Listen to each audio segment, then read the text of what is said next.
తిరుపతిలోని శ్రీ కపిలేశ్వర స్వామివారి ఆలయంలో చండీ హోమం గురువారం ఘనంగా ప్రారంభమైంది. కార్తీక మాసాన్ని పురస్కరించుకొని ఆలయంలో విశేష పూజ, హోమ మహోత్సవాలు నిర్వహిస్తున్న విషయం విదితమే. ఇందులో భాగంగా అక్టోబర్ 30 నుండి నవంబర్ 7వ తేదీ వరకు 9 రోజుల పాటు శ్రీ కామాక్షి అమ్మవారి హోమం వైభవంగా జరగనుంది.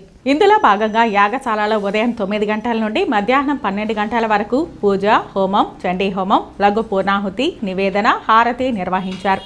సాయంత్రం 6 గంటల నుండి రాత్రి 8 గంటల వరకు హోమం, చండీ పారాయణం, సహస్రనామార్చన, విశేష దీపారాధన చేపట్టనున్నారు. కాగా గృహస్థులు 500 రూపాయలు చెల్లించి టికెట్ కొనుగోలు చేసి ఒకరోజు హోమంలో పాల్గొనవచ్చు. గృహస్థులకు ఒక ఉత్తరీయం, ఒక రవిక, అన్నప్రసాదం అందజేస్తారు.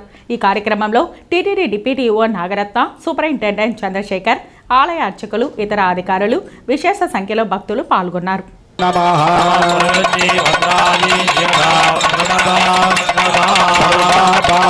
ప్రశమనం త్రైలోక్యస్యాఖిలేశ్వరీ